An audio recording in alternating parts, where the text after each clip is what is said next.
धाकड़ खबर, बेखौफसुमा बेबाक अंदाज।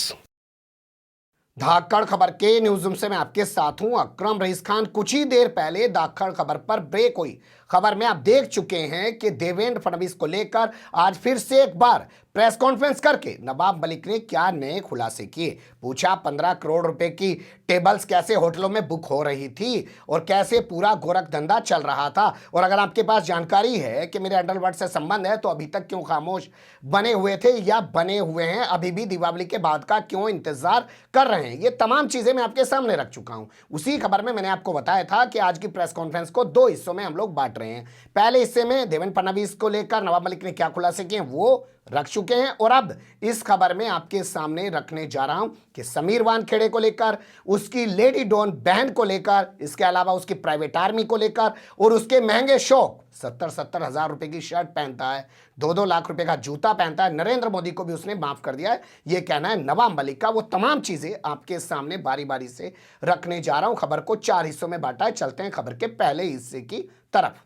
यहां बात कर लेते हैं कि नवाब मलिक ने सबसे बड़ा खुलासा देवेंद्र फडणवीस के अलावा अगर देखें पूरी प्रेस कॉन्फ्रेंस में तो क्या किया है। तो उन्होंने कहा कि 3000 किलो ड्रग्स जिस तरीके से गुजरात के मुंद्रा पोर्ट पर पकड़ी गई है, वैसे ही महाराष्ट्र के अंदर पोर्ट पर पिछले करीब 15 दिनों से 51,000 पॉप शीड पकड़ी हुई है, यानी कि पोस्ता पकड़ा हुआ है। उस बारे में कोई एफआईआर दर्ज नहीं की गई है, कोई कार्रवाई नहीं की गई है, तमाम मामलों को दबाने की कोशिश की जा रही है। उन्होंने कहा ऐसा ही एक मामला 10-12 दिन पहले सामने आया था जिसमें 8 दिन बाद जाकर एफआईआर दर्ज की गई थी, लेकिन इस मामले में कोई एफआईआर दर्ज नहीं की गई है। इसको लेकर उन्होंने सवाल खड़े किए हैं एनसीबी की भूमिका पर। कैसे वो सवाल खड़े कर रहे हैं और कैसे वो खुलासा कर रहे हैं, उन्हीं की जबानी सुन लीजिए। पुलिसिया स्टेट इन्होंने बनाया, 2 ग्राम 5 ग्राम के केसेस बनाए, 26 मामले हमने रखे हैं जिसमें अपने पास से रख कर लोगों को फ्रेम किया गया।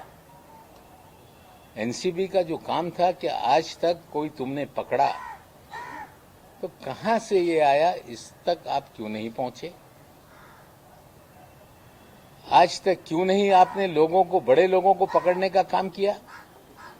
आज साथियों मैं और एक जानकारी दे रहा हूं कि महाराष्ट्र के जेएनपीटी पोर्ट पर 3 कंटेनर 51 टन पॉप सीड जो पोस्ता होता है, अफीम का बीज होता है, वो 15 दिनों से पोर्ट पर है। हम जवाब चाहते हैं डीआरआई से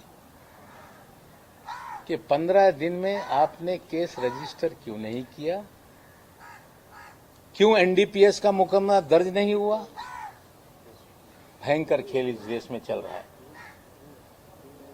चाहे मुंद्रा पोर्ट पे ड्रग पकड़ी जाए, एनआईए के बाद जांच चली जाए, धंधे बस्ते में चली जाए। पिछले 10-12 दिन पहले एक केस आया था ड्रग का, वो भी 8 दिन के बाद उजागर हुआ। आज 51 टन पॉप सीड वहां पड़ी है, उसके लेकर कोई भी मुकदमा दर्ज नहीं हो रहा है, केस दर्ज नहीं हो रहा है।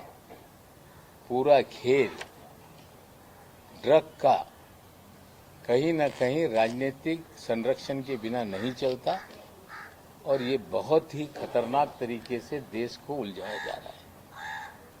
ड्रग पूरी तरह से खत्म हो, हम साथ में लोगों के हैं, लेकिन अगर राजनीतिक संरक्षण में ड्रग का धंधा चलेगा, जिनको ड्रग रोकने के लिए जिम्मेदारी दी जाएगी वही ड्रग का धंधा करवाएंगे, प्राइवेट आर्मी बना के उगाही करेंगे, ड्रग बेचने के लिए लोगों को खुला छोड़ेंगे, तो हमें लगता है लोगों को इसके लिए खड़ा होना पड़ेगा।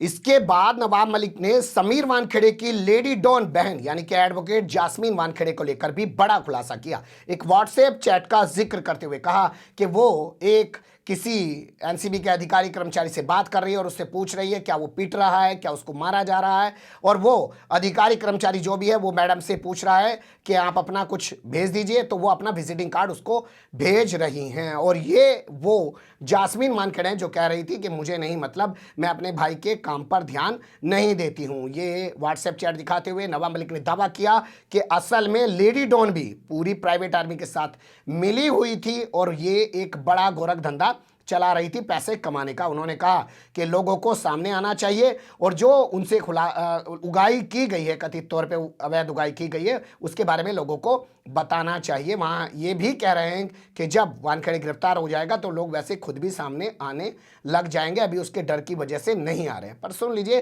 किस तरीके से उन्होंने लेडी डॉन को आज व्हाट्सएप चैट के जरिए बेनकाब किया। मैं आज फिर एक आपको व्हाट्सएप चैट आपको बता रहा हूं कि मैंने जब लेडी डॉन का उल्लेख किया तो कहा गया कि हमारा भाई एक ईमानदार अफसर है, हम उसके कामकाज में ध्यान नहीं देते। मैं आपको एक व्हाट्सएप चैट अभी शेयर करता हूं जिसमें एडवोकेट जैस्मिन वानखेड़े एक जो ड्रग के मामले में कोई गिरफ्तारी हुई होगी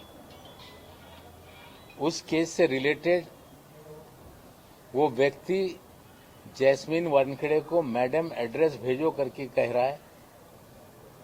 जैस्मिन वानखेड़े अपना विजिटिंग कार्ड, लोकल लोकेशन उसको शेयर कर रही हैं। दूसरा स्क्रीनशॉट में वो उससे बात कर रही हैं कि क्या चल रहा है, पिटाई हो रही होगी। अगर एक अपराइट अफसर, उसकी बहन वकील है, तो किस तरह से जिन्हें एक्यूज बनाया जाता है उससे संवाद करती है। मैं फिर कह रहा हूं कि प्राइवेट आर्मी का खेल था। उगाही के धंधे में ये सारे प्राइवेट आर्मी के लोग थे और लेडी डॉन भी इस धंधे में शामिल थी। मैं आज फिर कह रहा हूं, निश्चित रूप से महाराष्ट्र मुंबई की पुलिस जांच कर रही है। वानखेड़े भाग रहे हैं कि मुकदमा मामला सीबीआई को दे दो, एनआई को दे दो। वानखेड़े भाग रहे हैं कि नवाब मलिक को बोलने पे रोक लगाई जाए। वानखेड़े पीआईएल फाइल करा रहे हैं सुप्रीम कोर्ट में कि नवाब मलिक को रोका जाए, जांच मुंबई पुलिस से हटाई जाए। सत्यमेव जयते कहने वालों को चाहिए कि सच को आंच क्या, जांच होने दीजिए। महाराष्ट्र पुलिस ने कहा है कि इन्हें गिरफ्तार करना होगा तो 72 घंटे की नोटिस दी जाएगी। वसूली गैंग का पर्दाफाश हो रहा है और जिस दिन वानखेड़े पे कार्रवाई होगी हमें लगता है कि लोग खुलकर सामने आ जाएंगे। मैं अपील करता हूं जिन लोगों के साथ उगाही हुई है वो खुलकर आए, बताएं।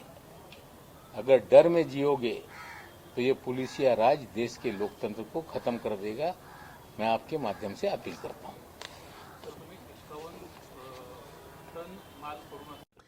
इस मामले में लेडी डॉन का पक्ष भी सामने आ चुका है। उसने कहा है कि नवाब मलिक अपना मानसिक संतुलन खो चुके हैं, मंदबुद्धि उनको बताने की कोशिश की है। बताइए, मंदबुद्धि आदमी इतने रोजाना खुलासा कर रहा है कि भोंपू मीडिया और उसके दलाल चाटुकार दंगे पत्रकारों को भी शर्म आ रही है। खबरें तो नहीं दिखा पा रहे हैं, खुलासा खुद तो कर नहीं पा रहे हैं, लेकिन उन्हें लग रहा है कि एक मंत्री जो खोजी पत्रकार बन गया है तो हम लोग क्या रह गए हैं। आप लोग दलाल चाटुकार और दंगाई पत्रकार हो, इसके अलावा कुछ नहीं हो। खबर के तीसरे हिस्से की तरफ चलते हैं। यहां आज एक एक नाम का खुलासा किया है नवाब मलिक ने और बताया है कि कैसे पूरी प्राइवेट आर्मी चल रही थी और प्राइवेट आर्मी में कौन कौन लोग शामिल थे और किस किस तरीके से प्राइवेट आर्मी ने कितने लोगों को निशाना बनाया और कितने हजार करोड़ की उनसे कथित तौर पर अवैध उगाही की है। सुन लीजिए नवाब मलिक की जबानी। और ये कहना कि वानखेड़े पर दबाव मैं इसलिए बना रहा हूं कि दामाद का केस हल्का हो जाए, 8.5 महीने तक उस मामले पे कभी मैंने कोई भी वक्तव्य नहीं किया। लगातार आप लोग बोलते रहे कि इनका दामाद ड्रग के केस में बंद है, लेकिन कोर्ट ने जमानत दी। पिछले महीने की 13 तारीख को वो ऑर्डर सामने आई, उसे फंसाया गया, ये साफ है। न्यायालय में लड़ाई चल रही है, वो अपनी लड़ाई लड़ेंगे। लेकिन जो जानकारी मुझे है कि वानखेड़े जब से इस डिपार्टमेंट में आया उसने अपनी एक प्राइवेट आर्मी खड़ा की। उस प्राइवेट आर्मी में किरण गोसावी,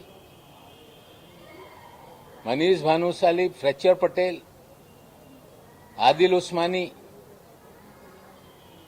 सैम डिसूजा, हीलू पठान, ये सारे लोग आपके प्राइवेट आर्मी के प्लेयर हैं। और प्राइवेट आर्मी इस शहर में धड़ल्ले से ड्रग का कारोबार भी करती है। छोटे छोटे मामले उजागर होते हैं, लोगों को फंसाया जाता है, और धड़ल्ले से बड़े मामले इस शहर में चल रहे हैं। और मैंने लगातार कहा कि वानखेड़े के जरिए हजारों करोड़ रुपए की उगाही हुई है। आर्यन खान के मामले में जो साली का बयान है कि 18 करोड़ की डील हुई थी, 8 करोड़ रुपया वानखेड़े के लिए मांगा गया था, सैम डिसूजा सामने आ गया है, वो कह रहा है कि इस तरह की डील थी। सैम डिसूजा भी इनके प्राइवेट आर्मी का ही प्लेयर है। इतने दिन से सैम डिसूजा का नाम चर्चा में है, वो कभी सामने नहीं आया। इसे भी सिखा के समझाकर भेजा गया, और वो कह रहा है कि एनसीबी के लोग उसमें नहीं थे। तो एनसीबी के कार्यालय में किरण गोसावी क्या कर रहा था? एनसीबी के डायरेक्टर के पीछे पोर्ट पे किरण गोसावी कैसे खड़ा था? कैसे 13 लोगों की तस्वीरें चिन्हित करने के लिए सभी को बांटी गई थी? किस तरह से डीजी एनसीबी कह रहे थे 3 तारीख की रात में कि देश के इतिहास में पहली बार मिड समंदर में एक कार्रवाई हुई है। दावा किया जा रहा था कि 15 दिन से प्लानिंग चल रही थी। पूरा फर्जीवाड़ा ये जो है, ये वानखेड़े रच रहा था। हमने पहले दिन से गोसावी पे सवाल खड़े किए, भानुशाली पे सवाल खड़े किए, हमने फ्लेचर पटेल पे सवाल खड़ा किया, हमने 3 लोगों को क्यों छोड़ा ये सवाल खड़ा किया। लेकिन हर बार सत्यमेव जयते कर कर भागने लगे। ये फर्जीवाड़े का खेल ये छोटा मोटा नहीं। 15/2020 एक केस समीर वानखेड़े के आने के बाद एनसीबी ने दर्ज किया है। उसी केस में सारा अली खान को हाजिर कराया गया। उसी केस में श्रद्धा कपूर को बुलाया गया।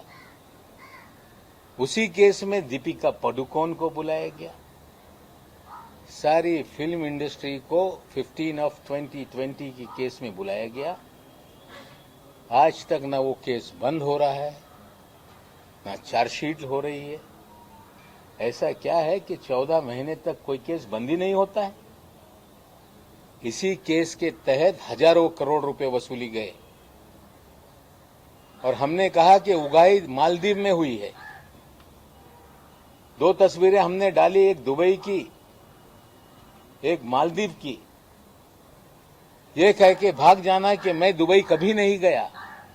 बहन दुबई गई थी, आप मालदीव में थे। मालदीव का दौरा कोई आसान नहीं होता। इतने लोग जाएंगे तो 20-30 लाख रुपए का खर्चा। ये जांच करे एनसीबी की विजिलेंस टीम कि इसका खर्चा किस अकाउंट से किया गया।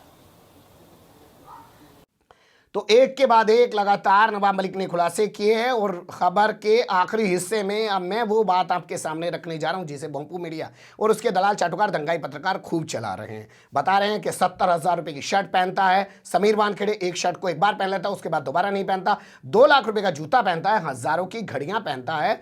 नवाब मलिक का कहना है कि उसने तो नरेंद्र मोदी को भी माफ कर दिया है। सुन लीजिए उन्हीं की जबानी।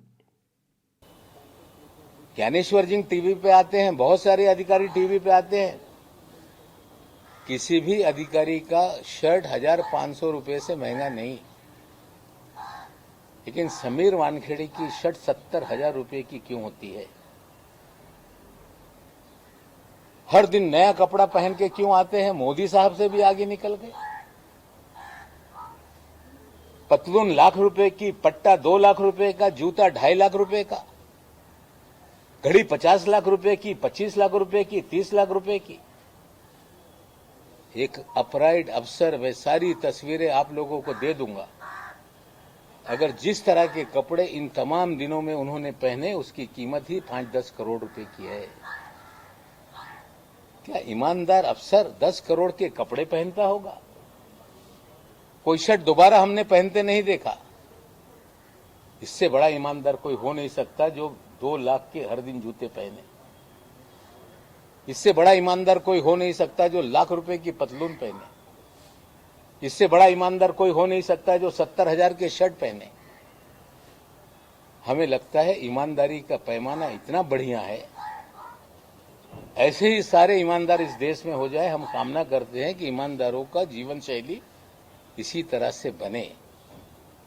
मैं सुन लिया आपने, नवाब मलिक ने तमाम आरोप लगाए हैं और इसके बाद उन्होंने कहा है कि जो एनसीबी की विजिलेंस टीम है, क्या वो कुछ करेगी, क्या वो जांच करेगी, क्या वो परखेगी, क्या ऐसे ही ईमानदार अफसर होते हैं? और ऐसे ही ईमानदार अफसर अगर पूरे देश के अंदर हो जाएं, कभी भी एक शर्ट में नजर नहीं आता है जिसको एक बार पहन लेता है। कहां से इसके पास इतना आखिर पैसा आ रहा है? मालदीव गया तो वहां पे इसने किस आधार पे आखिर पैसा खर्च किया, इसके पास कहां से पैसा आया?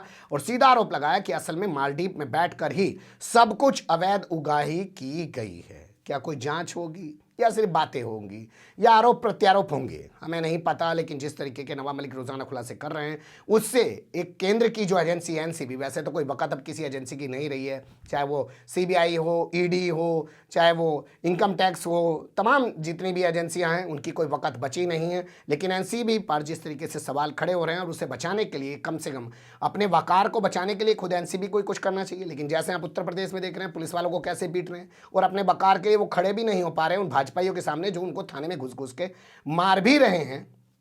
तो यहाँ क्या उम्मीद की जा सकती है कि एनसीबी को अपनी इज्जत की, वकार की कोई फिक्र होगी या सिर्फ अपनी दलाली चाटुकारी और अपनी पोस्टिंग के चक्कर में तमाम अधिकारी लगे हुए हैं? ये भी आपको बता देना ज़्यादा बेहतर होगा कि पिछले 2 साल से एनसीबी का फुल फ्लैज कोई डायरेक्टर नहीं है। टेम्परेरी एक बंदे को बिठा देते हैं, पहले राकेश अस्थाना को बैठा रखा था और अब किसी और को बैठा रखा है। ऐसे लोग दबाव में ज़्यादा काम करते हैं। खैर छोड़िए सब बातों को, फिर कभी और करेंगे इस मुद्दे पे अलग से बात।